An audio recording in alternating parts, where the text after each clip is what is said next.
I wrote a series of books on this verse.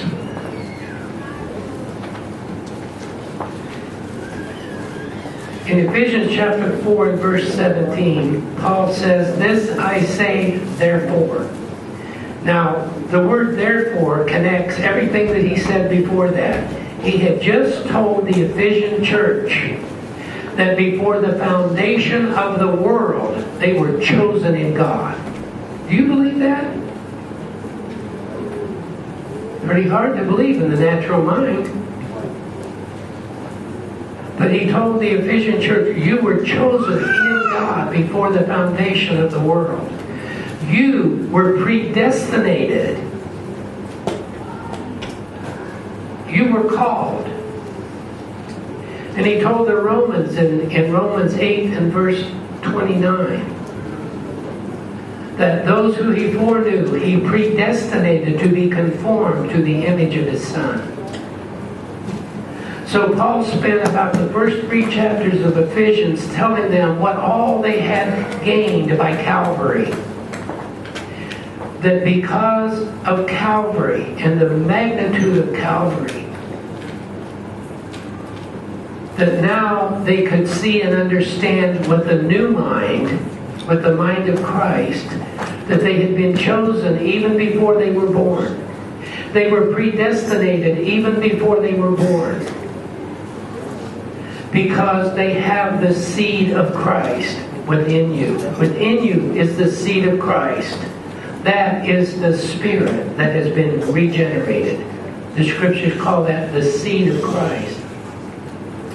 And the seed of Christ in you has been predestinated and pre-programmed to reproduce the life of God in this holy temple. Can you believe that? Not without a revelation. I tell people all the time, please spend time in the presence of God. Spend enough time in the presence of God to see if these things be true. And oh, Father, I used to pray when I first began to see this, I would pray like the Apostle Paul prayed, Father, open the eyes of my understanding, that I may see that that same Spirit that was in Christ is now within me. So Paul told them that they had been predestinated, they had been called, they had been forgiven. And then in chapter 4 and verse 17 he said, this I say therefore, and I testify in the Lord, that you henceforth don't walk as the Gentiles. Since you have been called, you have been predestinated, you have been chosen before the foundation of the world. Don't be like the Gentiles. Don't be like those unbelievers who don't know that they have the life of God within them. For 2,000 years, most of us as Christians have lived like we don't really have the reality of what the Scriptures say we have. So Paul says, don't be like the Gentiles. Walk not as other Gentiles in the vanity of their mind, having their understanding darkened, being alienated from the life of God through the ignorance that is in them. You see, as Christians for 2,000 years, we have pretty much walked in ignorance.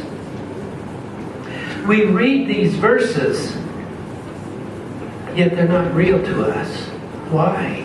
Because most of us have lived in the vanity of the carnal mind, not having the revelation that we have the mind of Christ. I read to you earlier where Paul said God was in Christ, reconciling the world unto himself, not holding them accountable for their sin. Do you know why that is? Because if you're a Christian and you're not living out of the mind of Christ, you are out of your mind. You are literally insane. And even in this physical realm, when a person is insane, they are not held accountable for what they do. They're simply put in an institution where hopefully they can be helped. And so God realizes when he looks at his people and he sees them in disobedience, he sees them with habits and hang-ups in their life. Believe me, God, I know that he's not angry. But he knows you are just not operating out of the mind of Christ.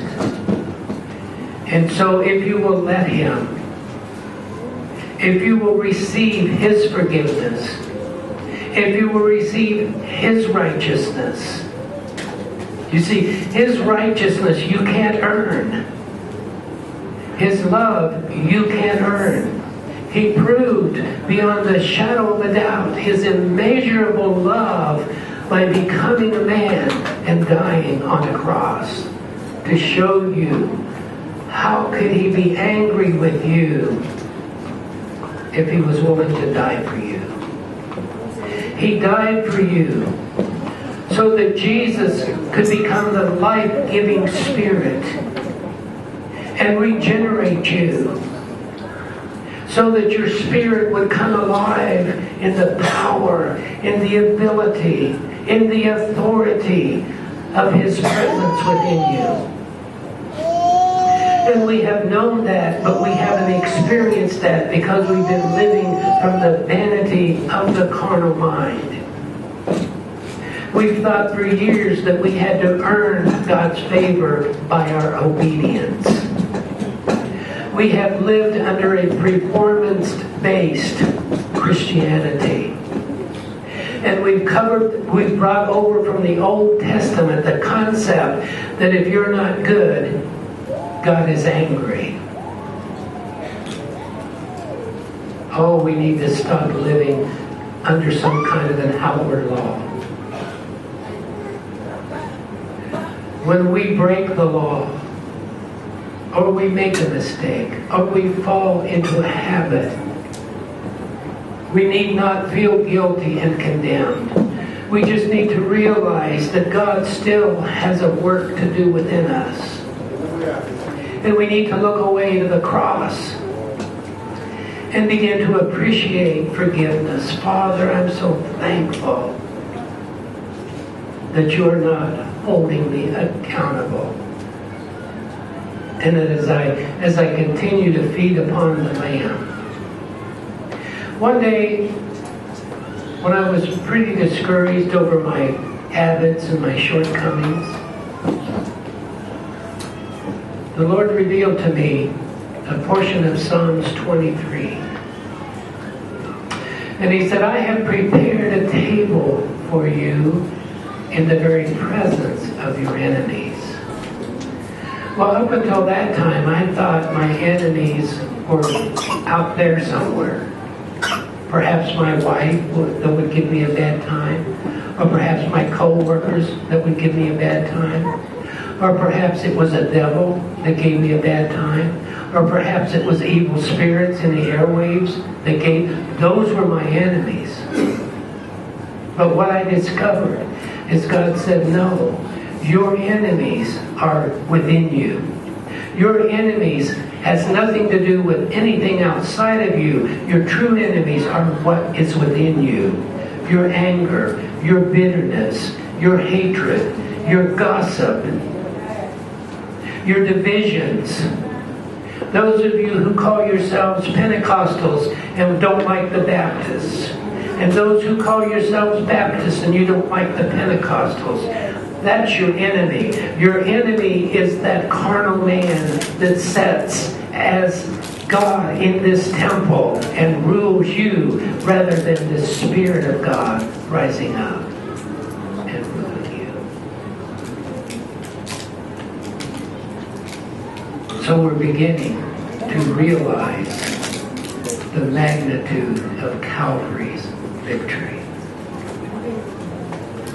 So God said, I prepared a presence before you. I prepared a table before you in the presence of your enemies.